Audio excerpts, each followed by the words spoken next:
मैं आप सभी का आज स्वागत करता हूं आज के इस दिन में। आइए हम खुदा का धन्यवाद करें और आज उसके कलाम में हम जाने से पहले एक प्रार्थना करें। ऐ महान खुदावंद, आपकी बुद्धि से बढ़कर और कौन सी बुद्धि है। अनुग्रह आपका है पिता, यीशु मसीह के नाम पर, आमीन आमीन। आइए एक आराधना के साथ हम शुरुआत करें। जिंदगी की नैया बड़ी तकलीफ दे होती है कई बार ना। मनुष्य को यह समझ नहीं आता। जितने लोग मेरे साथ शामिल हो रहे हैं, मैं आप सभी का बहुत आयत के साथ स्वागत करता हूं। एलिस वर्गीस जी, टोनी क्रिस जी, ज्योति, राजेश लगरा जी, मुस्कान, नमिता दीदी, सुष्मिता सिंह, कमल साहू जी, जय आनंद जी, श्वेता मसीह, जय आनंद, कनक मसीह जी, आप सभी जो इस वक्त मेरे साथ हैं, मैं आप सभी का और जितने लोग जो इस वक्त हमारे साथ लाइव पे जुड़े हैं, हम सभी का आपका स्वागत करते हैं। आइए इस आराधना में चलें।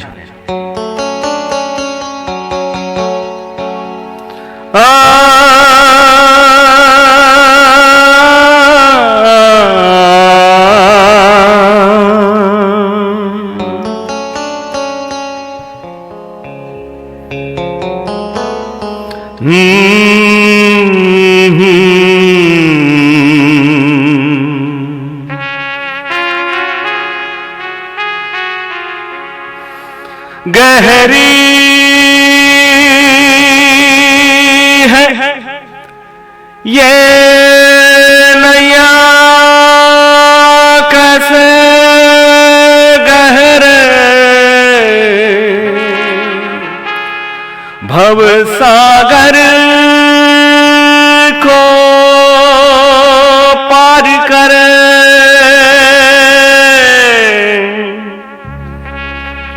ऐ खुदा बन जा तू नाव खेवैया।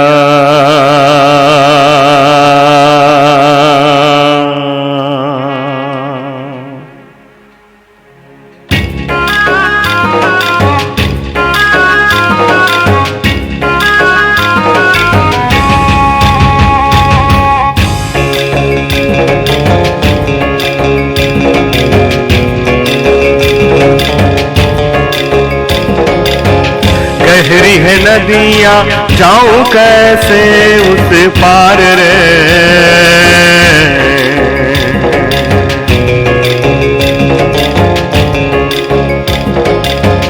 गहरी है नदियाँ, जाऊं कैसे उस पार रे। प्रभु बन जाओ मोर नाव के भैया।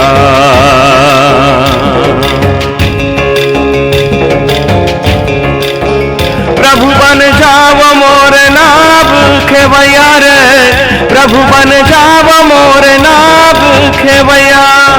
प्रभु बन जाओ मोर नाव खेवैया रे।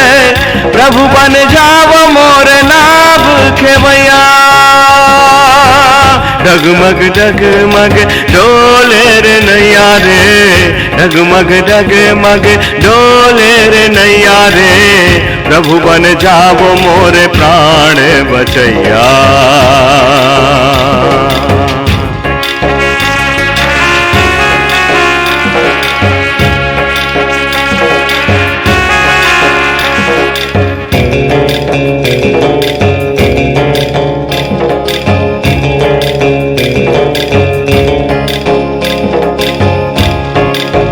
दिन दुखियों का तू ही सहारा।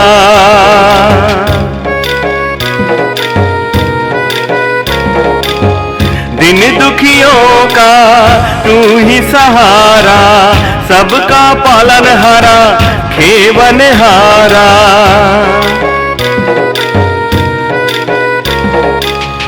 सबका पालनहारा, खेवनहारा।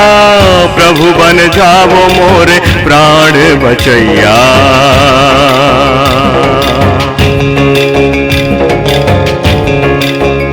प्रभु बन जाओ मोरे प्राण बचैया।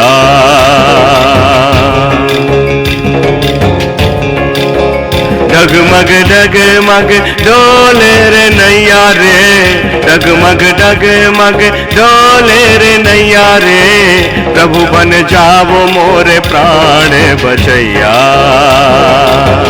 गहरी है नदिया जाऊं कैसे उस पार रे, प्रभु बन जाओ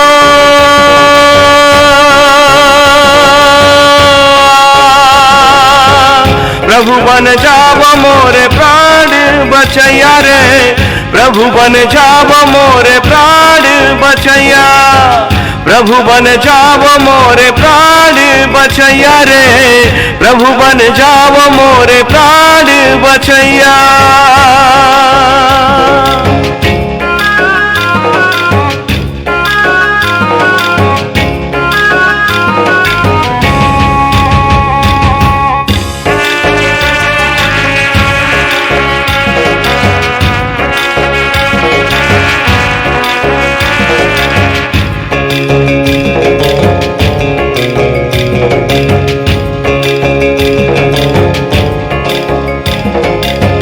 सच्चा मेरा तू ही सहारा,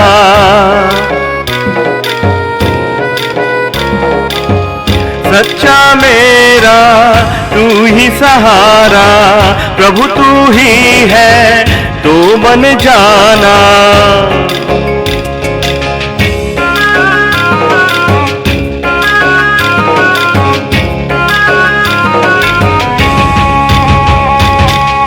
सच्चा मेरा तू ही सहारा, तू ही है तो मिलेगा किनारा, प्रभु बन जाओ मोरे प्राण बचैया।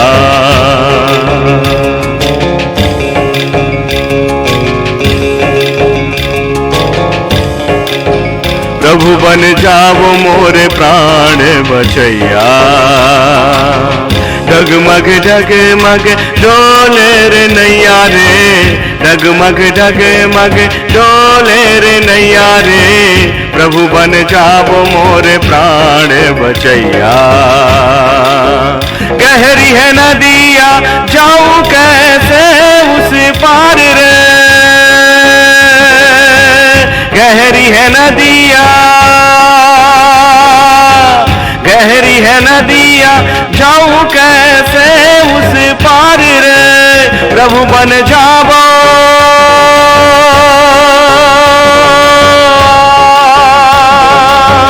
प्रभु बन जाओ मोरे प्राण बचैया रे, प्रभु बन जाओ मोरे प्राण बचैया, प्रभु बन जाओ मोरे प्राण बचैया रे, प्रभु बन जाओ मोरे प्राण बचैया, प्रभु बन जाओ मोरे प्राण बचैया रे, प्रभु बन जाओ मोरे प्राण बचैया।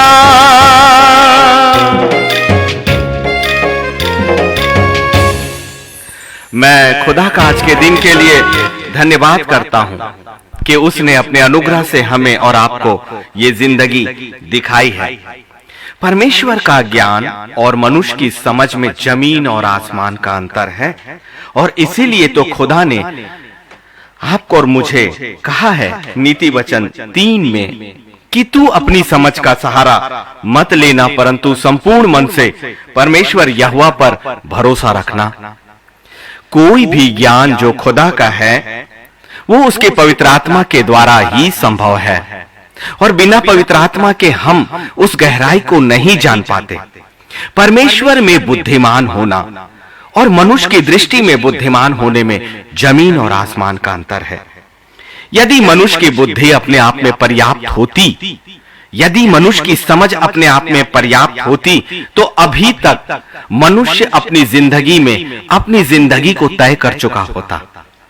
मनुष्य के हाथों में वो रास्ता है ही नहीं। हमारी समझ बहुत छोटी है, और हम परमेश्वर का धन्यवाद करते हैं कि उसने हमें अपनी अनुग्रह से बुलाया और अपने अनुग्रह में हमें ले चलता है। सचमुच में परमेश्वर की सोच और आपकी सोच में, परमेश्वर की गति और आपकी गति में जमीन और आसमान का अंतर है। इसीलिए तो वो बार बार इस बात को कहता है कि तू अपनी समझ का सहारा मत लेना। ये वचन बहुत सामर्थी है, एक समझाइश है। और जब भी हम परमेश्वर के कलाम में जाते हैं, जब भी हम परमेश्वर की संगति में जाते हैं, जब भी हम आत्मिक जिंदगी में जाना चाहें, तो निश्चित तौर से हमें अपनी बुद्धि और अपनी समझ को जो इस संसार का है उसे छोड़ना ही चाहिए। क्योंकि हम एक ऐसे साम्राज्य से जुड़ते हैं जो इस संसार का साम्राज्य है ही नहीं। हम एक ऐसी जिंदगी की बातों में हम आगे जाते हैं जो इस संसार की जिंदगी है ही नहीं, वो इस संसार के समझ के समान है ही नहीं, और इस संसार की बुद्धि में उसे समझना बिल्कुल भी असंभव है। मैंने इस संसार में बहुत ज्ञान प्राप्त किया, एक अच्छी नौकरी प्राप्त करी, एक प्रोफेसर के रूप में मैं 27 वर्षों से कार्य कर रहा हूं और यही मेरा प्रोफेशन है, बुद्धि ही मेरा पेशा है। लेकिन जब भी मैं परमेश्वर के कलाम में जाता हूं, जब भी मैं परमेश्वर के साथ जीना होता है, जब भी मुझे परमेश्वर के साथ चलना होता है, मैं अपनी समझ का सहारा नहीं लेता, क्योंकि वचन वही हमें सिखाता है कि तू अपनी समझ का सहारा मत लेना, परंतु संपूर्ण मन से परमेश्वर यहोवा पर भरोसा रखना। यशायाह 42 और 16 मैं आपके सामने आज रखता हूं। मैं अंधों को एक मार्ग से ले चलूंगा। अब ये वचन अंधा किसको कह रहा है? ये वो अंधे नहीं है और वैसे अंधे नहीं है जो इस संसार के अनुसार हैं, जिनकी आंखें नहीं दिखाई देती। लेकिन वचन अंधा उसको बोलता है जो आत्मिक साम्राज्य की बातों को कभी देख ही नहीं पाता, जो परमेश्वर के दर्शनों को कभी देख ही नहीं पाता, जो परमेश्वर के छुपे हुए अर्थों को कभी समझ नहीं पाता और परमेश्वर के वचन को, गहराई को देख नहीं पाता। पवित्र शास्त्र बाइबल उसे अंधा कर कहती है। लेकिन एक आशा है जो यशायाह भविष्यवक्ता के माध्यम से, ये एक भविष्यवाणी है और ये नए यरूशलेम का ही प्रकाशन है, क्योंकि बाइबल और खुदावन के वचन का एक ही उद्देश्य है कि मनुष्य अपनी जिंदगी के इन तमाम रास्तों को तय करते हुए एक दिन परमेश्वर के सिंहासन के सामने अनंत काल की जिंदगी के लिए पहुंचे। और इसीलिए वो कहता है कि मैं अंधों को एक मार्ग से ले चलूंगा जिसे वे नहीं जानते हैं।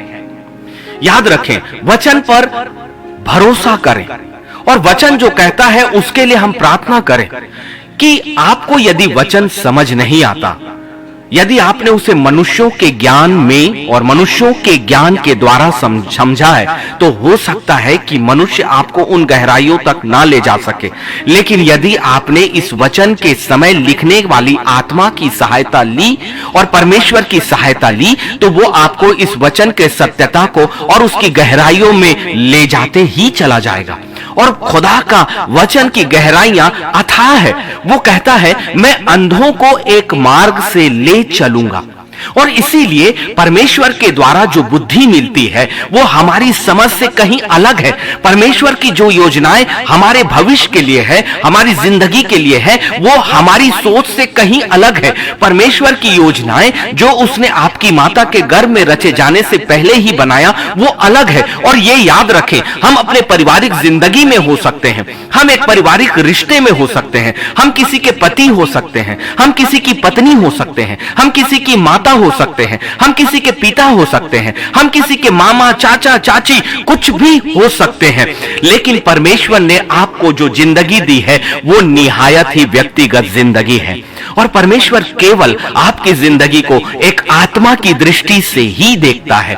और जब हम सम्मिलित रूप से आत्मिक जीवन को पाने की कोशिश करते हैं, यही सबसे बड़ी गलती है कि हम अपनी समझ का सहारा लेते हैं, एक ऐसे स्थान को जानना चाहते हैं जो आत्मिक है और सांसारिक जीवन के रिश्तों को जोड़कर सांसारिक समझ में, सांसारिक वातावरण में और संसार की बुद्धि में जब आप उस आत्मिक साम्राज्य से जुड़ने की कोशिश करोगे, कभी भी आप उस साम्राज्य के गहरे भेदों को नहीं जान पाओगे। और एक झूठी धार्मिकता, एक छद्म धार्मिकता, एक छद्म ज्ञान को लेकर वो लूसीफर निरंतर इस ताक में तो है ही कि कब आपको एक असत्य की आत्मा के साथ और उसकी बातों में बहका दे, जैसे उसने अदन की वाटिका में हवा को और उसके बाद उसके माध्यम से उसने आदम को भी बहकाया।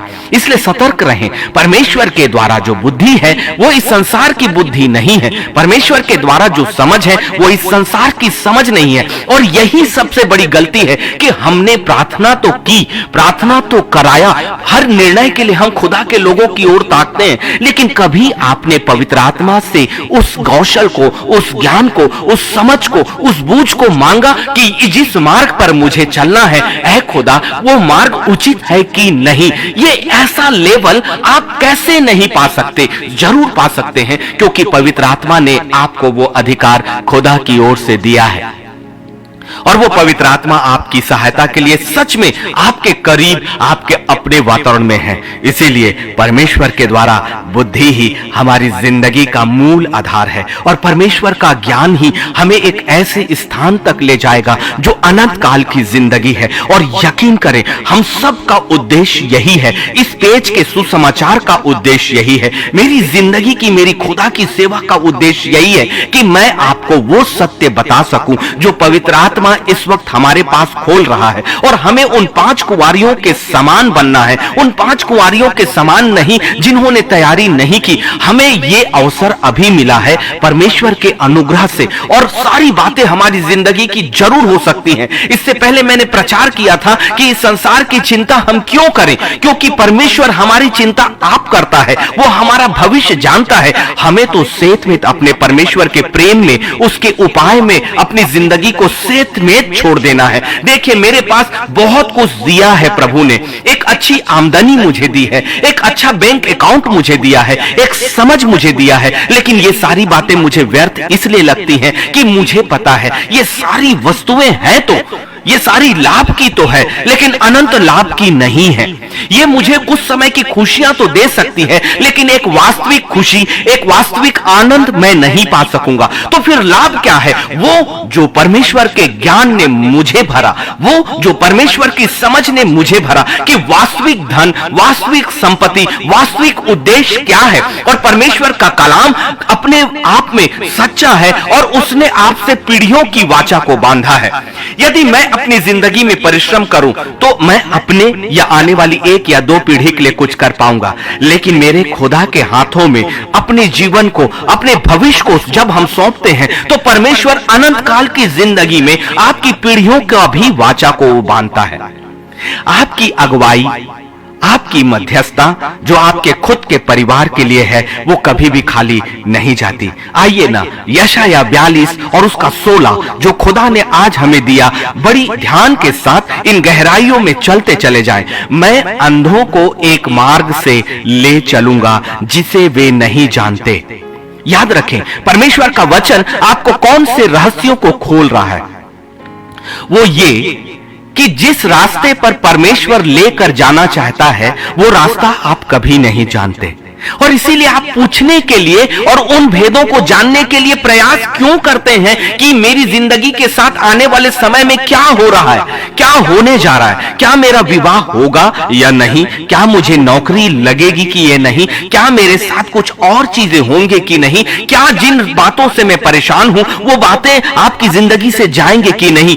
यकीन मानिए, पहले उसके राज्य और धर्म की खोज करो तो सब वस्तुएं तुम्हें मिल जाएंगी। शैतान ने आपको उल्टा रास्ता, उल्टा मार्ग पकड़ा दिया है, इस संसार की इच्छाओं का मार्ग, इस संसार की योजनाओं का मार्ग। और यकीन मानिए, परमेश्वर मालिक है इस समस्त सृष्टि का, केवल पृथ्वी का ही नहीं, समस्त सृष्टि का।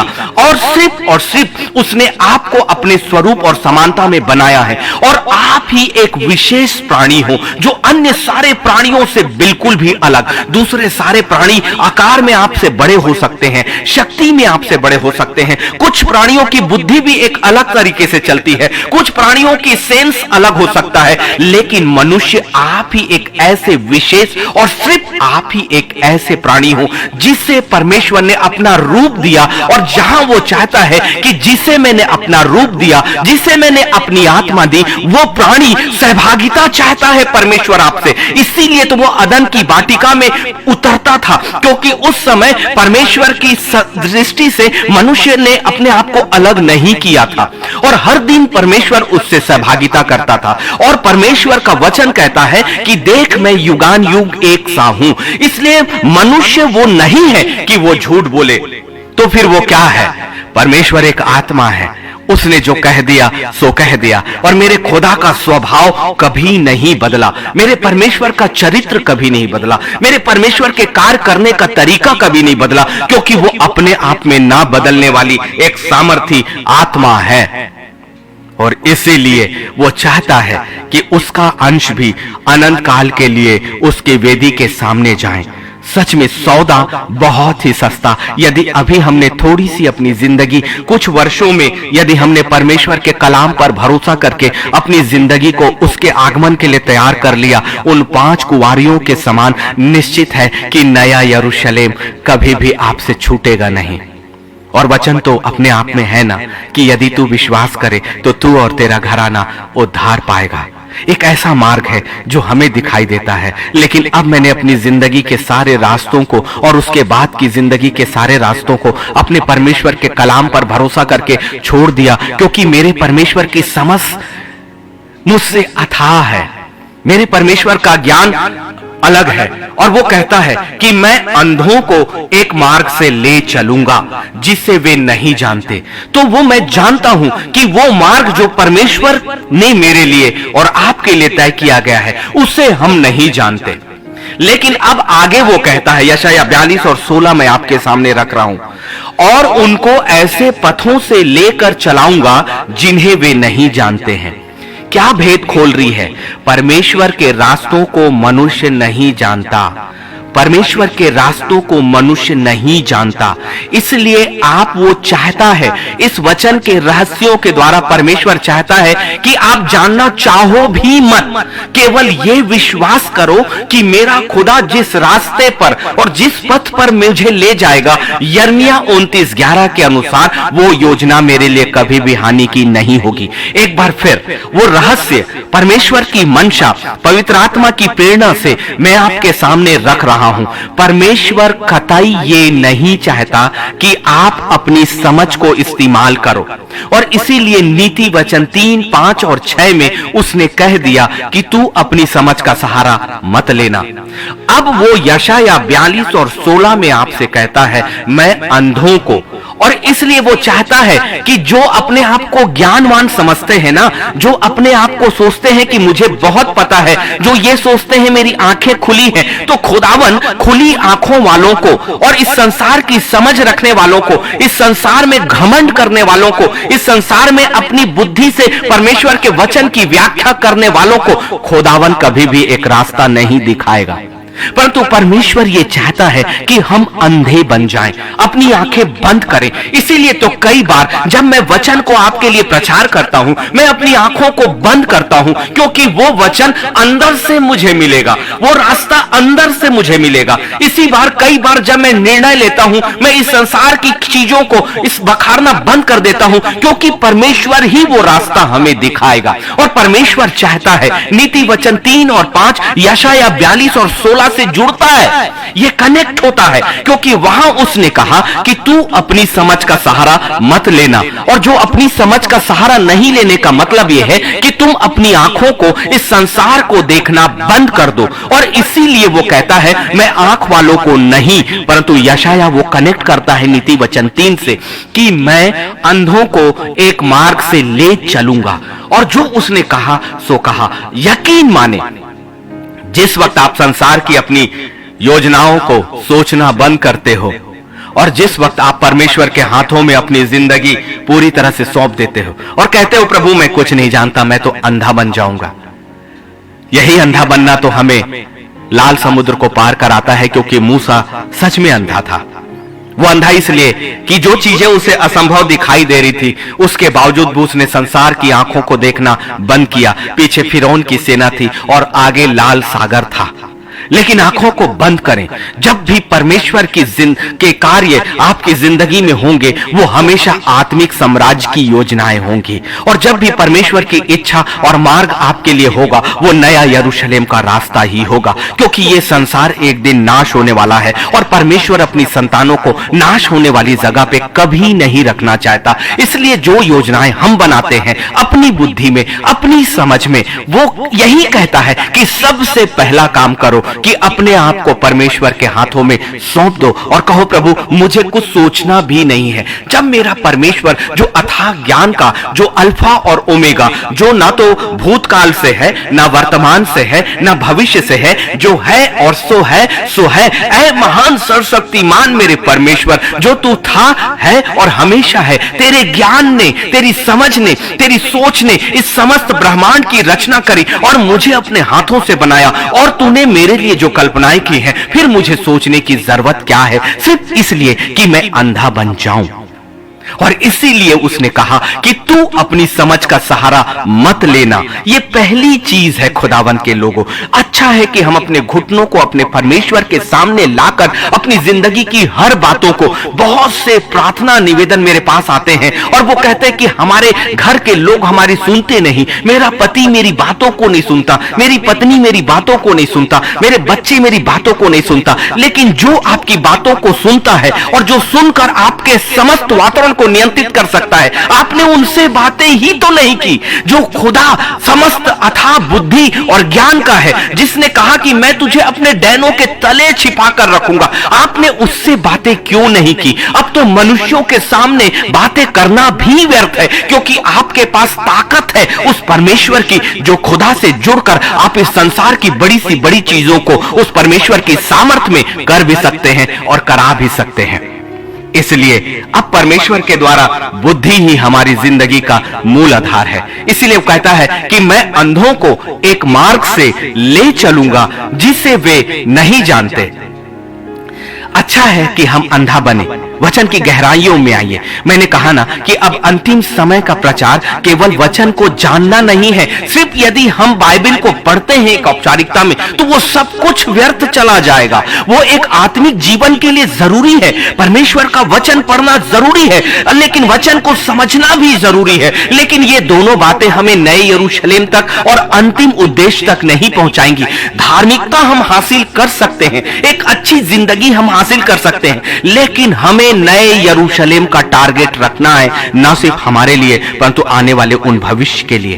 तभी तो कोई उद्देश्य है। इस संसार की इच्छाओं तक रहेंगे, इस संसार के ज्ञान तक रहेंगे, तो ये संसार का समस्त ज्ञान तो समाप्त हो जाने वाला है। हमारा शरीर भी तो समाप्त हो जाने वाला है। लेकिन जब तक ये शरीर है और उसके अंदर अब खुदा के द्वारा दी गई वो आत्मा है, और अब वो ज्ञान जो परमेश्वर हमें दे रहा है, अंतिम समय का सत्य का प्रकाशन, क्योंकि अब हम वचन को इस्तेमाल करने वाले बने। इसलिए यशाया 42:16 जो नीति वचन 3, 5 और 6 से जुड़ा हुआ है, इसे हम कैसे अपनी जीवन में इस्तेमाल करें, कैसे इस वचन को हम अपनी जिंदगी में पूरा हो।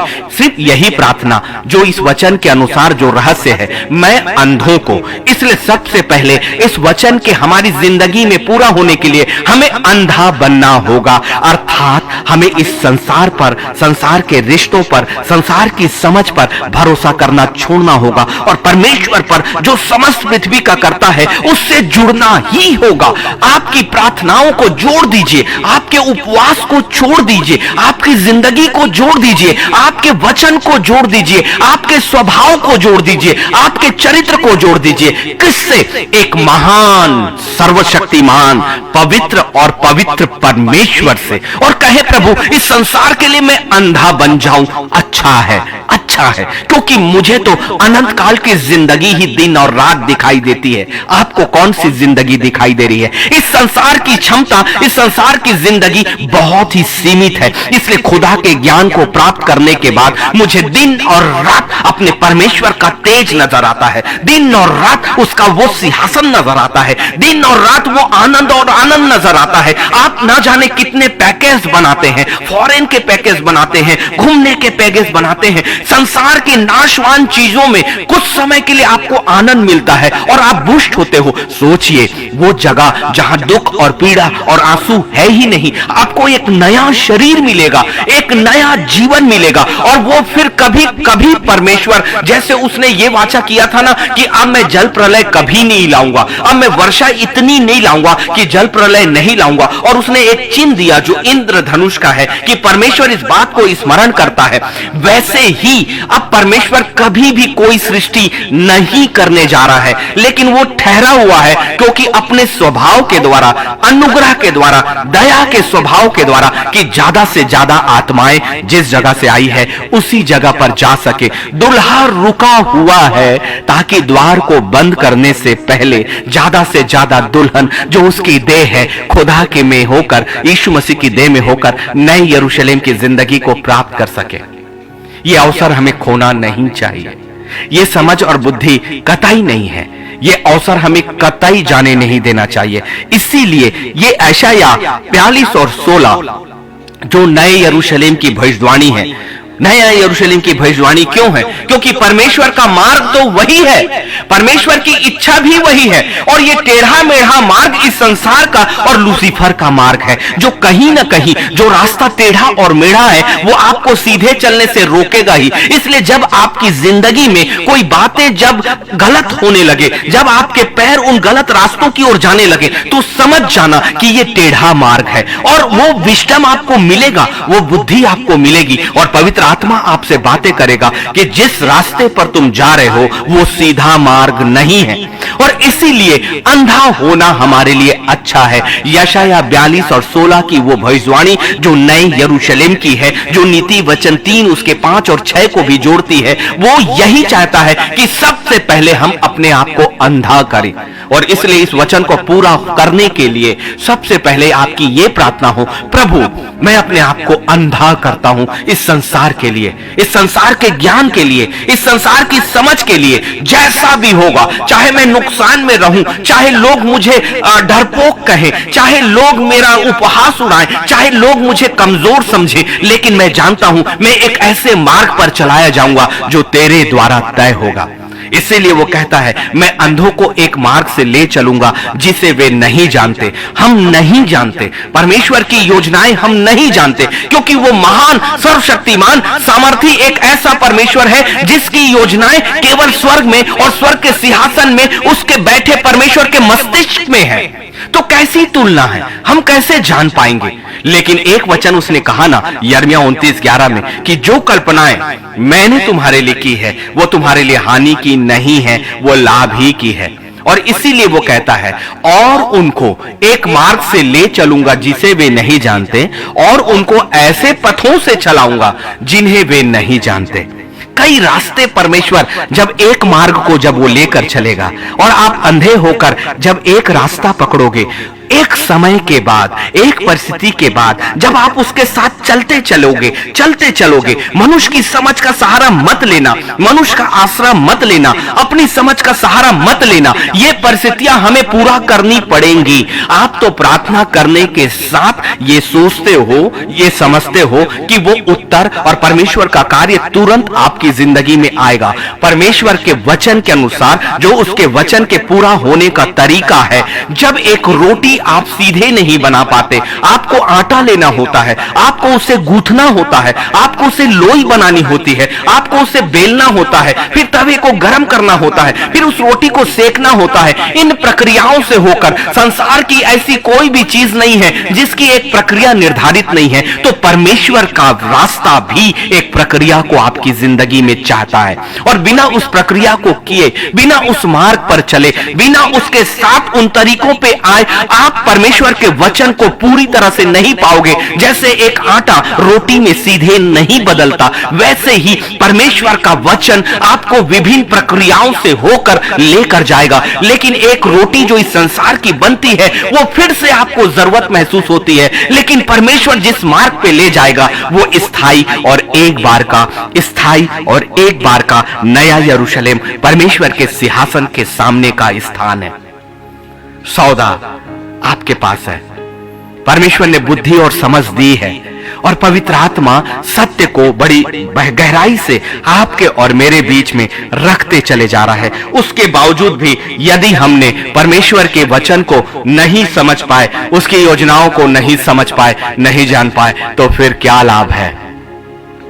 ऐसे बहुत से रास्ते आपकी जिंदगी में आएंगे जो एक मार्ग को चलने के बाद, वचन क्या कह रहा है, मैं अंधों को एक मार्ग से ले चलूंगा जिसे वे नहीं जानते, और उनको ऐसे पथों से चलाऊंगा, ऐसे पथों से चलाऊंगा जिन्हें वे नहीं जानते हैं। कई रास्ते एक मार्ग में चलने के बाद कई रास्ते आपको दिखाई देंगे, लेकिन उनका समय पूरा होने पर उस वचन के अनुसार कि तुम्हारी सोच, मेरी सोच, तुम्हारी गति और मेरी गति में जमीन और आसमान का अंतर है। अच्छा है कि हम अंधे बने और अपने परमेश्वर के हाथों में अपने आप को दे दे, अपने भविष्य को दे दे, अपने बच्चों को दे दे। यकीन मानिए, आपके घुटनों की ताकत ही आपको परमेश्वर के रास्ते के लिए अंधा बनाएगी। आपकी अपनी जिंदगी को पूरी तरह से परमेश्वर के हवाले सौंपना ही आपको अंधा बनाएगी। आपकी अपनी समझ को पूरी तरह से परमेश्वर के लिए खाली करना ही आपको अंधा बनाएगी, और एक अंधा ही परमेश्वर के मार्ग में चलाया जाएगा। इसीलिए उसने कहा है कि तुम दो स्वामियों की सेवा नहीं कर सकते, और इसीलिए वो एक और स्वामी आपकी आत्मिक जिंदगी के होने के बावजूद भी, जब आप ये सोचते हो कि मेरी जिंदगी में सब ठीक ठाक है, मेरी जिंदगी में ऐसा कोई भी कार्य नहीं है सिवाय एक या दो कार्य के, या बहुत से ऐसे लोग होंगे जिन्हें लगता होगा कि उनकी जिंदगी में ऐसा कोई भी कार्य नहीं है जो पवित्र शास्त्र बाइबल के अनुसार सही ना हो। लेकिन आपको क्या पता, आपको क्या पता कि एक और मार्ग आपके लिए तैयार कर दिया जाता है, क्योंकि आपने अपनी आंखों को खोला, और जैसे ही आप आंखों को खोलते हो संसार का मार्ग आपको दिखने लगेगा, और आपको पता ही नहीं चलेगा कि कब लूसीफर ने आपके एक पैर को अपने रास्तों पर भी डाल दिया। भले आपका एक पैर परमेश्वर के मार्ग पर है, लेकिन उसके साथ ही वो चालाक आत्मा हमेशा इस ताक पर है कि कब आपकी जिंदगी को फाड़ खाए। हमें निरंतर सतर्क रहना है, हर पल सतर्क रहना है। मनुष्य की समझ में, मनुष्य के ज्ञान में बड़े बड़े अगवा, मैं भी और बड़े बड़े प्रचारक भी कब गिरेंगे पता नहीं चलेगा। इसलिए अच्छा है ना कि हर वक्त पवित्र आत्मा को अपने साथ रखें।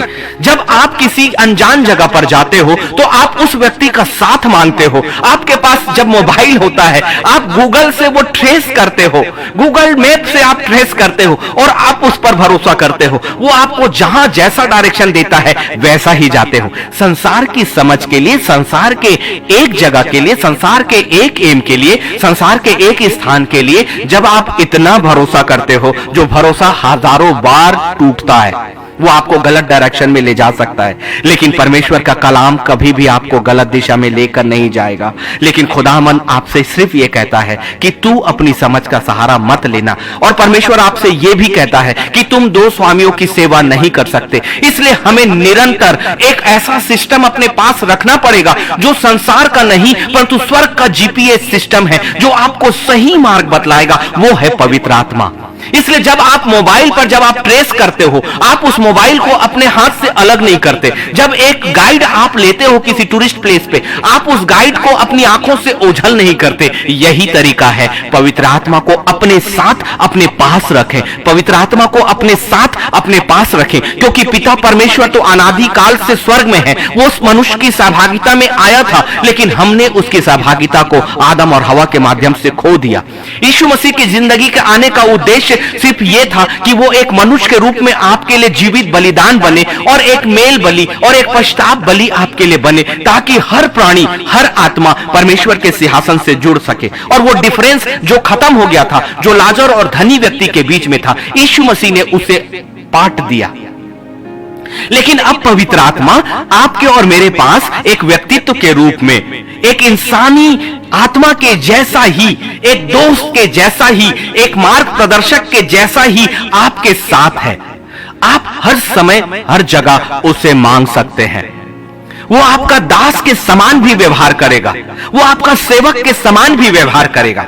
और परमेश्वर अपनी आत्मा के साथ पवित्र दूतों का बाड़ा भी बांधता है, भेजता है। इसलिए एक तीर से कई निशाने आप लगा सकते हो। आत्मिक जीवन एक ही चीज की नहीं है, क्योंकि यशायाह 42:16 क्या कहता है, और उनको ऐसे पथों से चलाऊंगा। प्रारंभ वो एक मार्ग से करेगा, तब करेगा जब आप अंधे बन जाओ, और वो एक ऐसा मार्ग होगा जिसे आप नहीं जानते। इसीलिए तो कहता है कि जिस रास्ते पर मैं लेकर चलूं, तुम आनंद के साथ सिर्फ चलते और चलते और चलते चले जाओ। हमने परमेश्वर की योजनाओं को अपनी जिंदगी में इसलिए नहीं पाया कि हमने अपना मार्ग लिया, अपनी समझ का सहारा लिया, अपनी सोच को लिया, चाहे वो धर्म के काम हो, चाहे वो आत्मिक साम्राज्य के कार्य हो। लेकिन आत्मिक साम्राज्य मनुष्य की बुद्धि में कभी भी समझा नहीं जा सकता, क्योंकि वचन के अनुसार आप और मैं जान ही नहीं सकते कि परमेश्वर का मार्ग कौन सा है। वचन पर विश्वास करें। मेरा प्रचार कभी भी वचन से बाहर नहीं है और व्यक्तिगत बुद्धि में कभी भी इस्तेमाल नहीं करता। और मेरी प्रार्थना और मेरी तैयारी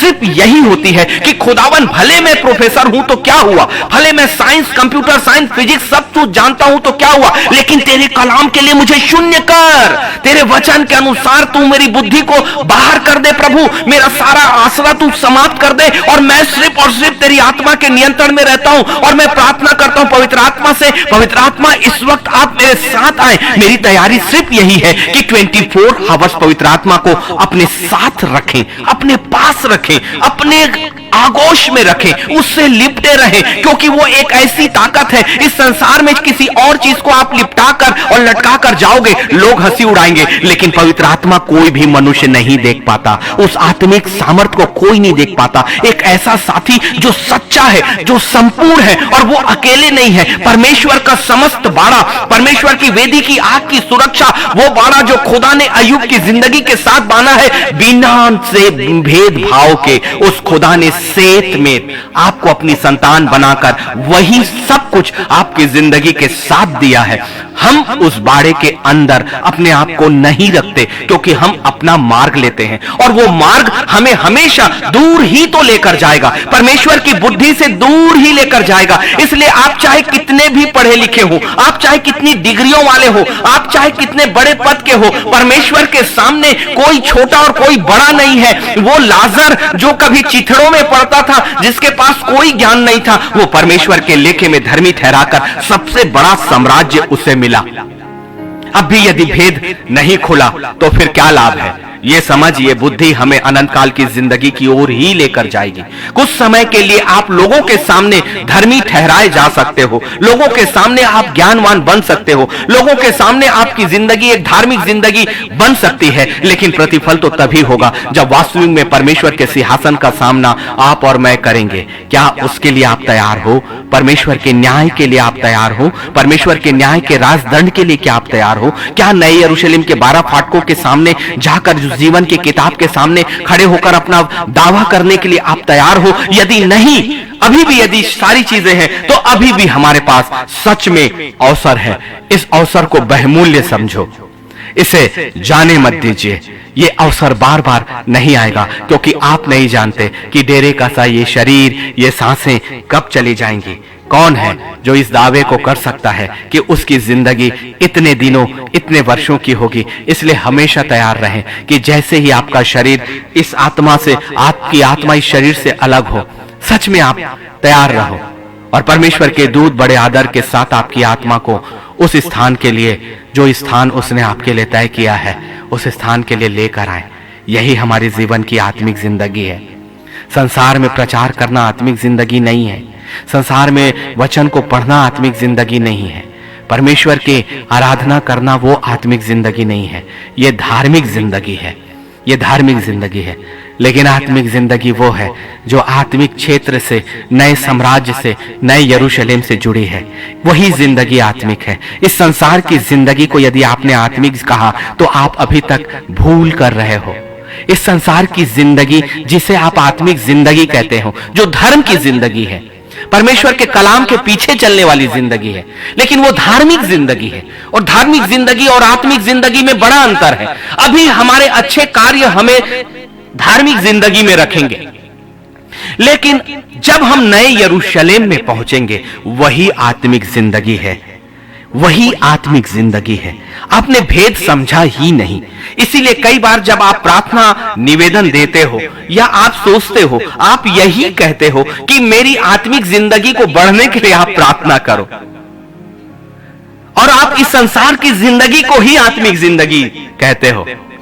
प्रभु के साथ जीना आत्मिक जिंदगी इस संसार के साथ नहीं है, लेकिन आत्मिक जिंदगी वो होगी जब आप नए यरूशलेम में पिता परमेश्वर के तीसरे स्वर्ग में उस खुदा के उस स्थान तक जिसका प्रकाशन उसने दिया, जिसकी भविष्यवाणी उसने की, उस जिंदगी को हमें पाना है। और यही तो हमारा सुसमाचार है, यही तो सत्य का आत्मा है।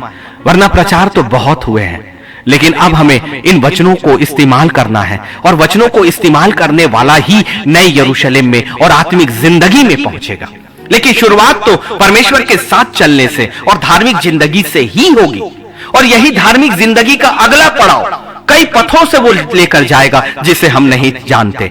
इसलिए हम जानने की कोशिश भी मत करो, विश्वास करो कि जिस महान खुदा ने आपका हाथ पकड़ा है, जो आपको रास्ता लेकर जा रहा है, आपके वर्षों की नहीं परंतु आपकी जिंदगी के एक एक पलों की जो जिसने रास्ता बनाकर रखा है, किसने अपने जीवन के एक एक सेकंड और एक एक सांसों की योजनाएं बनाई हैं?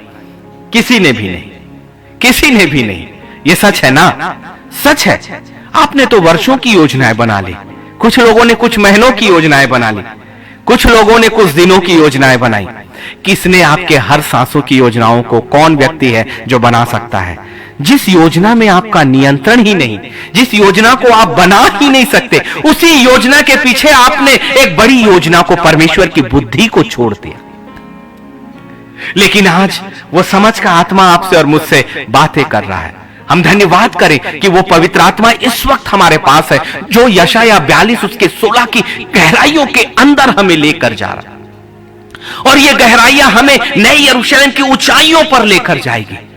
याद रखें, शैतान के साथ अंधेरे में मत डूबे, अंधेरे में मत गड़िए, लेकिन यीशु मसीह की देह में, उसके वचन की गहराई के अंदर चले जाएं। दोनों अंदर जाने में बड़ा अंतर है। एक अंदर जाना अंधकार में है और एक अंदर जाना ज्योति में है, क्योंकि परमेश्वर का वचन ज्योति है। सत्य, मार्ग और जीवन वही है। परमेश्वर का वचन एक दीपक है। इसीलिए वचन का भेद वो आपके साथ कहता है कि एक ऐसा रास्ता जो तुम नहीं जानते। जब हम नहीं जानते तो जानने की कोशिश ही क्यों करना, क्योंकि परमेश्वर की योजनाएं, परमेश्वर की बुद्धि आपको उस मार्ग पर लेकर चलेगी जिसे वो जानता है। और इसीलिए उसने कह दिया ना कि जिसे तुम नहीं जानते मैं उसी मार्ग पर तुम्हें ले चलूंगा। फिर क्यों आप उस मार्ग को जानने की कोशिश करते? क्योंकि शैतान ने, उस लूसीफर ने आपको असत्य ज्ञान देकर रखा कि तुम मनुष्यों से या प्रार्थना योद्धाओं के पीछे लगे रहो कि मेरे जीवन में क्या होने वाला है, मेरे विवाह के लिए क्या होने वाला है, मेरी संपत्ति के लिए क्या होने वाला है, मेरे किसी और जीवन के लिए क्या होने वाला है। यदि सब कुछ भी हो जाए तो भी तो ये अनंत काल की झील में ही तो जाएगा ना। एक बुद्धि जो परमेश्वर की ओर से मिलती है, और उस बुद्धि और समझ को प्राप्त करने वाला जो नई समझ है, जो नई वाचा का ज्ञान है, जो परमेश्वर की नई बुद्धि, नई आत्मा, नया आत्मिक जीवन है, उस ज्ञान को प्राप्त करें। वो ज्ञान हमेशा आपको अनंत जिंदगी और अनंत संपत्ति के विषय में बात करता है। और वो ज्ञान हमेशा कहता है कि तुम इस संसार में अच्छा है कि तुम अंधे बन जाओ और अपना रास्ता अपने परमेश्वर के हाथों में छोड़ दो। यकीन माने, मेरे खुदा का जो वचन उसके मुख से निकला है वो कभी भी खाली नहीं जाएगा। परमेश्वर आपसे प्यार करता है, आपके बच्चों से प्यार करता है, आपकी जिंदगी से प्यार करता है। कुछ बातें हम अपनी समझ का तय करते हैं, कुछ मनुष्य हम अपनी जिंदगी में खुद तय करते हैं, कुछ रिश्ते हम खुद तय करते हैं। कभी ये जाने कि परमेश्वर का मार्ग कौन सा है। परमेश्वर का मार्ग कभी भी आपको असफल नहीं करेगा। परमेश्वर का वचन कभी भी आपको खाली जाने नहीं देगा। परमेश्वर चाहता है कि हम अंधे बने। अच्छा है, क्यों नहीं अंधे बने? आज अंधा बनना हमारी आत्मिक आंखों के लिए अच्छा है। आज अंधे बन जाएंगे तो परमेश्वर का वो मार्ग वो हमें दिखाएगा, ले जाएगा, जिसे हम नहीं जानते। और हम जाने भी क्यों? सिर्फ एक ही आस्था मेरे परमेश्वर पर कि खुदा तू भला है। और रोमियो 8:28 कहता है कि हर बात मिलकर भलाई को उत्पन्न करती है, क्यों नहीं इन सामर्थ्य वचनों पर जो सत्य है और जो वचन अपने आप में कभी खाली नहीं जाता, अपने सामर्थ्य खुदा, ऐसे सामर्थ्य पवित्र आत्मा जो मनुष्यों से कहीं अधिक सामर्थ्य है, जो कभी नहीं बदलता। क्यों हम मनुष्य और मनुष्यों के पीछे में हम भाग रहे हैं? क्यों हम अपनी समझ के पीछे भाग रहे हैं, जबकि वचन के अनुसार ये हमें इस संसार की जिंदगी तक ही रखेंगे, इस संसार की योजनाओं तक रखेंगे, और ये डेरे का शरीर जैसे ही समाप्त होगा, जिसके विषय में हम नहीं जानते कि मैं कब इस अंतिम प्रचार करते कैमरे के सामने मेरा शरीर जवाब दे, हम नहीं जानते। ये सत्य है ना, हम सुनना तो नहीं चाहते, लेकिन ये सत्य है ना। आपकी जिंदगी का तय आप नहीं करते, तो समझ यही है कि उस अनिश्चित चीजों के पीछे ना जाकर वो निश्चित बातों के पीछे अपनी बुद्धि, अपनी समझ को लगा दो। और वो निश्चित बात क्या है? नया यरूशलेम, परमेश्वर का वादा, परमेश्वर के सिंहासन के सामने नए वस्त्र रहकर अनंत काल की जिंदगी में अपने परमेश्वर के तेज में रहना। और जब वो प्यार से आपको अपना बेटा और बेटी घोषित करेगा, और जब स्वर्गदूत आपकी सेवा करेंगे, जब आपको किसी अन्न की जरूरत नहीं, जब आपको किसी ज्योति की जरूरत नहीं, एक आत्मिक शरीर, आत्मिक जीवन, अनंत काल का सौदा खुला है आपके सामने, अभी भी खुला है। सच में इस शरीर की अभिलाषाओं से भाग, दो स्वामियों की सेवा करना हमें छोड़ना ही होगा, क्योंकि सत्य हमें उस मार्ग पर लेकर चलेगा।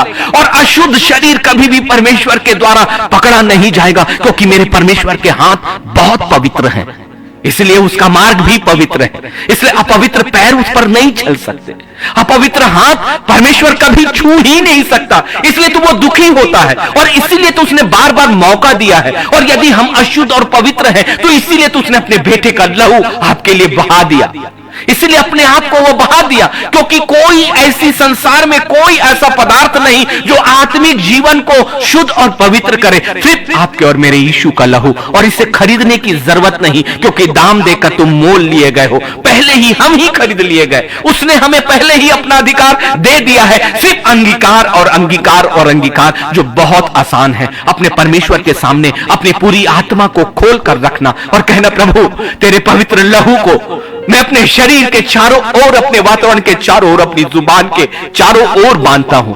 यकीन मानिए, आपका धीरज आपको एक बड़ा प्रतिफल देगा, आपका शुद्ध होना आपको एक बड़ा प्रतिफल देगा। आपकी जिंदगी निश्चित तौर से उस अनंत काल की जिंदगी की ओर जाएगी, क्योंकि जो मार्ग है वो अंधों के लिए है, और वो मार्ग वो है जिसे हम नहीं जानते। और उस मार्ग पर चलने के बाद ऐसे कई रास्ते आएंगे आपकी जिंदगी में, ऐसी कई रास्ते आएंगे जिसे भी आप नहीं जानते, लेकिन परमेश्वर वादा कर रहा है कि एक चीज में आगे बढ़ने के बाद तुम्हारी जिंदगी में बहुत सी चीजें मैं तुम्हारे लिए पैदा करूंगा। मेरा परमेश्वर चलाता नहीं, वो मार्ग तैयार करता है। मेरा परमेश्वर जीवन बचाता नहीं, वो जीवन बढ़ाता है। मेरा परमेश्वर आपकी जिंदगी को नया करने का अधिकार रखता है। मेरा परमेश्वर एक नई आत्मा नए सिरे से डालने का भी अधिकार रखता है। मेरा परमेश्वर आपके शरीर के अंगों को बदलने का अधिकार रखता है। मेरा परमेश्वर आपकी परिस्थितियों को पूरी तरह से बदल देने में विश्वास योग्य और धर्मी है। मेरा परमेश्वर आपके पारिवारिक जीवन को नया करने का सामर्थ्य रखता है। मेरा परमेश्वर आपकी जिंदगी में एक नए साथी को देने का सामर्थ्य रखता है और अधिकार भी रखता है। सब कुछ नया करने की क्षमता और ताकत उसमें है। सिर्फ हमें अंधे बनकर उसके मार्ग पर चलना है, और उसके बाद वो कई रास्ते आपको लेकर जाएगा। और जैसे रोटी सीधे आटे से नहीं बनती, वैसे ही आत्मिक जिंदगी भी सीधे नहीं है। उन मार्गों में आपको चलना पड़ेगा, उन पथों पर आपको चलना पड़ेगा, अपने रास्तों को परमेश्वर के हाथों के अनुसार चलाना पड़ेगा। संसार में आपको वो धीरज रखना ही पड़ेगा, एक आत्मिक युद्ध आपको लड़ना ही पड़ेगा, अपनों का ही विरोध आपको सहना पड़ेगा। एक आत्मिक जिंदगी में अपने शरीर को आपको मारना और कूटना पड़ेगा ही। एक मथ के समान, एक आटे के समान वो आपको गूंथना होगा ही। कोई भी जन बिना गूंथे हुए, बिना परीक्षा को पास किए सामर्थ्य की जिंदगी को नहीं पाया, क्योंकि परमेश्वर योग्य हाथ और योग्य कंधे, योग्य जुबान, योग्य आंखें, योग्य कान खोज रहा है। और इसलिए वो आपकी योग्यता को लगातार बढ़ाएगा, लगातार बढ़ाएगा। ये आप में है कि जितनी क्षमता से आप उस योग्यता को हासिल करोगे, एक नया रास्ता, एक नया लेवल, एक नई योग्यता फिर से बढ़कर देगा। ये जिंदगी बहुत ही सामर्थ्य है।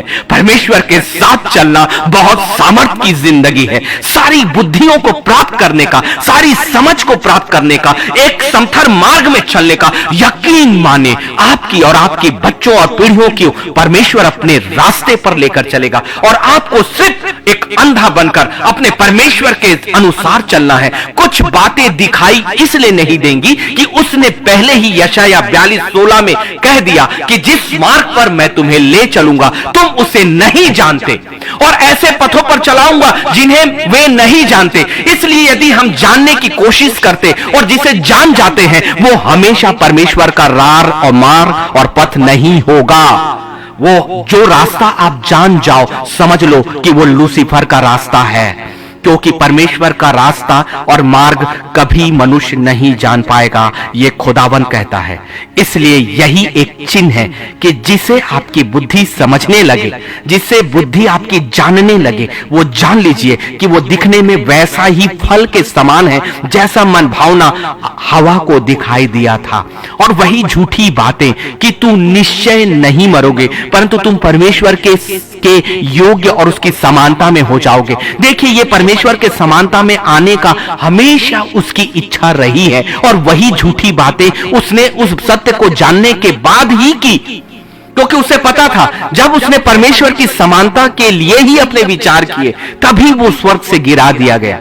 लेकिन यही झूठी बात उसने फिर से मनुष्य के सामने कह दी कि तुम परमेश्वर के समतुल्य हो जाओगे।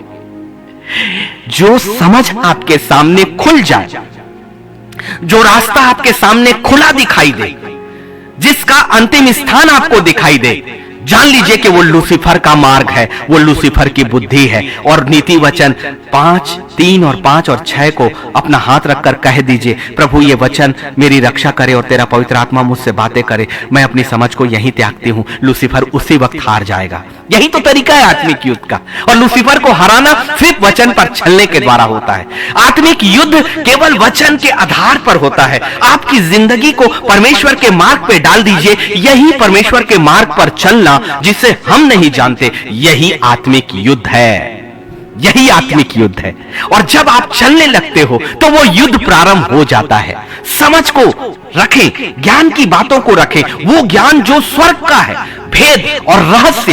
एक ही कलाम में खुदा ने हमारे लिए 1 घंटे का समय, और अभी मैं कई घंटे इस पर बोल सकता हूं, क्योंकि वो वचन मुझे प्राप्त लगातार हो रहा है। एक धारा के समान परमेश्वर का ज्ञान जब उतरता है तो एक धारा के समान उसे उतरने दीजिए, उसे समाहित कर लीजिए, उसे खा लीजिए। उसे कहिए कि प्रभु प्रभु प्रभु, मेरा शरीर, मेरी समझ, मेरा ज्ञान, मेरी आत्मा सब तेरे द्वारा ही नियंत्रित हो जाए। आगे फिर वो कहता है, उनके आगे मैं अंधियारे को उजियाला करूंगा। This is the promise.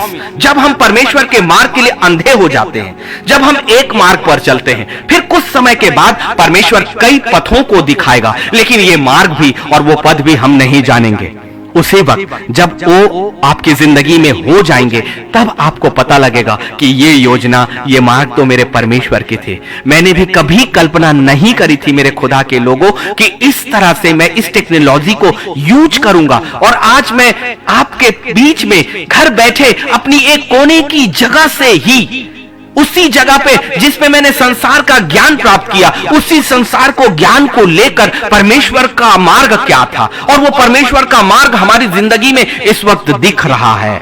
यही वो रास्ता है जो 22 वर्ष में नहीं जानता था, लेकिन उन 22 वर्षों के बाद परमेश्वर ने उन योजनाओं को मेरी जिंदगी के साथ प्रकट किया कि मैं जिस जॉब पर हूं उस जॉब पर क्यों हूं, मैंने जो शिक्षा प्राप्त करी वो शिक्षा क्यों प्राप्त करी, जो जिंदगी में, मेरी जिंदगी में जो कठिनाइयां और परेशानियां आई वो क्यों आई, जो पारिवारिक समस्याएं, जो आर्थिक समस्याएं और न जाने कितनी निंदा की बातें आई, वो इसलिए आई। क्यों उसने मुझे लॉ का मास्टर बनाया, क्यों उसने मुझे फिजिक्स का एक पीएचडी धारी बनाया? ये मैं गवाही के रूप में आपको सामने रख रहा हूं। हर बात उस मार्ग के अनुसार है जिसे मैं नहीं जानता था। और आपकी जिंदगी में भी जब आप अपने परमेश्वर के हाथों में अपने आप को छोड़ोगे, यशाया 42 और 16, एक ही कलाम, मेरे पास बहुत से कलाम थे लेकिन खुदा ने सिर्फ एक कलाम पे मुझे बांध कर रख दिया है। बाकी सारे कलाम जब चाहे जैसा चाहे पवित्र आत्मा उन भेदों को खोलेगा ना आपके और मेरे बीच में। लेकिन आज तो यशाया 42 और 16 को ही उसने पूरा बना दिया हमारी जिंदगी के लिए, और ये बातें परमेश्वर की बुद्धि की ओर लेकर जाती है। मैं उनके आगे, मैं अंधियारे को उजियाला करूंगा और टेढ़े मार्गों को सीधा करूंगा। जो अंधेरा आपकी जिंदगी में कुछ समय के लिए दिखाई देगा, परमेश्वर उसे उजियाला करेगा। जो रास्ता आपको टेढ़ा और मेढ़ा लग रहा था, जो आपको एक मंजिल दिखाई नहीं देती, क्योंकि टेढ़े मेढ़े रास्ते कभी एम को दिखाई नहीं देते, केवल सीधा मार्ग ही हमें उस एम को दिखाई देता है जहां हमें जाना है, इसलिए वो दिखाई नहीं देगा। लेकिन वादा है परमेश्वर का कि वो अंधियारे को उजियाला करेगा और टेढ़े मेढ़े मार्गों को सीधा करेगा। और मैं ऐसे ऐसे काम करूंगा और उनको ना त्यागूंगा। और क्या चाहिए? यही तो परमेश्वर की बुद्धि है, उसके वचन की गहराइयों को समझना और उसके वचनों को उपयोग करना। इसीलिए वचन हमेशा कहता है कि तू अपनी समझ का सहारा मत लेना। आत्मिक ज्ञान पवित्र आत्मा के बगैर संभव नहीं। इसलिए यिर्मयाह 10 और 23 भी कहता है, मैं जान गया हूं कि मनुष्य का मार्ग उसके वश में नहीं है। वचन आपको बतला रहा है। इन वचनों को क्यों नहीं स्पष्टता के साथ पवित्र आत्मा की सहायता में अंदर आने दीजिए। मैं जानता हूं कि मनुष्य का मार्ग उसके वश में नहीं। जो आपके वश में ही नहीं, उस रास्ते को चुनकर क्या फायदा? देखिए वचन क्या कहता है, मनुष्य चलता तो है परंतु उसके डग उसके अधीन नहीं। इसलिए समझ, आपकी समझ, वचन आपको कह रहा है, आपकी समझ एक ऐसे मार्ग पर लेकर जाएगी जिस पर आपका वश नहीं है। इसलिए आपकी जिंदगी में आप हानि उठाते हो और फिर दोष देते हो कि मेरी जिंदगी के साथ ऐसा कैसे हो गया। इसीलिए वो कहता है मनुष्य चलता तो है, हम उस चीज में, उस दिशा में, उस योजना में आगे बढ़ते तो हैं, परंतु वचन क्या बता रहा है, परंतु उसके डग उसके अधीन नहीं। लेकिन यशाया 58 और 11, ये सारे वो प्रॉमिस हैं जिसने मेरी जिंदगी को आनंद से भर दिया। और यहोवा तुझे लगातार लिए चलेगा, कहीं ठहरने नहीं देगा, और अकाल के समय तुझे तृप्त और तेरी हड्डियों को हरी भरी करेगा। इसका मतलब सारा संसार सूख जाए, सारे संसार के लोग थक जाएं, लेकिन परमेश्वर के लोग हमेशा तृप्त रहेंगे और उनका शरीर हमेशा मजबूत रहेगा। यशाया 58 और 11, यहोवा तुझे लगातार लिए चलेगा। यहोवा तुझे लगातार पूरी जिंदगी भर और उस आत्मिक जिंदगी में भी। नए यरूशलेम का वादा और वो वाचा यहां पर भी है। गहराइयों को समझे, लगातार लगातार, ऐसा जो कभी खत्म नहीं होगा। और परमेश्वर का वचन कभी भी खाली नहीं गया। उसने कहा ना कि मैं तुझे लगातार लिए चलूंगा। तो ये जीवन सबोपदेशक 12:7 के अनुसार ये शरीर तो समाप्त हो जाएगा। फिर खुदा हमें क्यों कहता है कि मैं तुझे लगातार लिए चलूंगा? इसका मतलब वो शरीर की जिंदगी को जिंदगी मानता ही नहीं। आत्मिक साम्राज्य में आपके शरीर की जिंदगी, जिसे आपने जिंदगी समझ लिया है, जिसे आपने जिंदगी समझा दिया है, जिस जिंदगी को लेकर आप अथक प्रयास करते हो, जब बीमारियां आती है अपना सब कुछ खो देते हो, डॉक्टर और अस्पताल को लाखों रुपए आप दे देते हो, उस जिंदगी के लिए जो वास्तविक है ही नहीं। और वो जिंदगी जो आपको फ्री में मिली है, ये संसार हमेशा आपसे लेता है, ये संसार हमेशा आपको घटाता है, ये संसार हमेशा आपको दबाता है। लेकिन मेरा परमेश्वर हमेशा आपको उठाएगा, आपको हल्का करेगा, क्योंकि वो आपका समस्त बोझ पहले ही ले चुका है। इतनी आसान की जिंदगी के बावजूद, इतने सुसमाचार प्रचार के बावजूद, अंतिम समय की इन गहराइयों और प्रकाशन के बावजूद भी यदि हम नए यरूशलेम को नहीं जा पाए तो क्या लाभ? वो कहता है ना, मैं तुझे अकाल के समय तुझे तृप्त और तेरी हड्डियों को हरी भरी करूंगा, और तू सींची हुई बारी और ऐसे सोते के समान होगा जिसका जल कभी नहीं सूखता। ये वचन है मेरे परमेश्वर का। वो आपकी जिंदगी का वादा कर रहा है, अनंत काल की जिंदगी का। मेरे परमेश्वर का वादा न सिर्फ इस संसार के लिए है, परंतु इस संसार के बाद उस अनंत काल की जिंदगी के लिए भी है। और उसका वादा है कि मैं तुझे लगातार लिए चलूंगा। और ऐसे समय में जब मनुष्य छोड़े जाएंगे, जब मनुष्य अनंत काल की जिंदगी में ना जाएंगे तो जरूर, लेकिन वो पीड़ा का और नरक का स्थान होगा। मैं तुझे तृप्त करूंगा और तेरी हड्डियां हरी भरी करेंगे। लेकिन अनंत काल की झील में जो आत्माएं जाएंगी, उनकी हड्डियों से मांस पिघल पिघल कर लगातार गिरते चले जाएंगे। लेकिन परमेश्वर का वचन यशायाह 58:11 के अनुसार आपको नए यरूशलेम का वादा कर रहा है। आपकी हड्डियां हमेशा हरी भरी रहेंगी। वो आत्मिक शरीर जो परमेश्वर के सामने है, और वो अनंत काल की जिंदगी जो परमेश्वर के सामने रहेगी। और जब परमेश्वर ही सामने है, इसीलिए वो वादा करता है, तू सींची हुई बारी और ऐसे सोते के समान होगा जिसका जल कभी नहीं सूखता। नया यरूशलेम, परमेश्वर के सिंहासन के सामने का स्थान, ये वादा वो है। ये भविष्यवाणी उस बात की है। यदि आपने इन भविष्यवाणियों को इस जिंदगी की भविष्यवाणियां समझा तो गलत था। वो असत्य है, वो गहराई नहीं है जो पवित्र आत्मा की मंशा थी इन वचनों को उस भविष्यवक्ता के द्वारा भविष्यवाणी करवाने की। गहराई है नए अनंत काल की और अनंत काल की जिंदगी। आइए, सौदा बड़ा ही सस्ता है। कौन है जो अपने परमेश्वर के हाथों में और उसकी बुद्धि में अपनी बुद्धि को, समझ को सौंपेगा? कौन है जो अंधा बन जाएगा और कौन है परमेश्वर के मार्ग पर चलेगा और फिर कई पथ वो चलाएगा? आपकी जिंदगी बहुत आशीषित है, हमारी जिंदगी भी बहुत आशीषित है। परमेश्वर का वादा जो हमारे लिए है वो अनंत काल के लिए है। परमेश्वर इस वचन पर बहुतायत से आशीषित करे, और यदि हो सके तो इस वचन को शेयर जरूर करें। मेरे पेज का शेयर नहीं है, ये खुदा के कलाम का शेयर है। यदि आपको उचित लगता हो तो जरूर करें। प्रभु हम सबको आशीषित करे। खुदावंद, हम आपकी बुद्धि को इस वक्त मांगते हैं। हमारी समझ खुलते जा रही प्रभु, हम उन गहराइयों और सत्य पे जाते चले जा रहे हैं। प्रभु हम पर रहम करें, अपनी संगति में हमें हमेशा रखें। पवित्र आत्मा आप निरंतर हमारे साथ रहें, क्योंकि हम आपको छोड़ना नहीं चाहते, ना ही कभी छोड़ेंगे। हमारे जीवन को आशीषित करें। आपके साथ ही रहना है प्रभु, आपके साथ ही चलना है, आपके नियंत्रण में ही रहना है, आपकी इच्छा में ही रहना है। वही हमारे लिए भला और उचित है। हमें आशीषित करें, अपने वचन को पूर्ण करें, हमें समझ दें, यीशु मसीह के नाम पर। आमीन, आमीन, आमीन। प्रभु हम सबको बहुतायत की आशीष दे। कल का दिन ठीक 9 बजे मेरे प्रोफाइल पर और साथ में पेज में कहीं पर भी आप हमारे साथ लाइव जुड़ सकते हैं। और इसके अलावा आप YouTube channel doctor Alok Kumar लूका में भी सारे उन वचनों को देख सकते हैं जो हमेशा हम इस वक्त देते चले जा रहे हैं। प्रभु हम सबको बहुतायत की आशीष दे। जय मसीह की।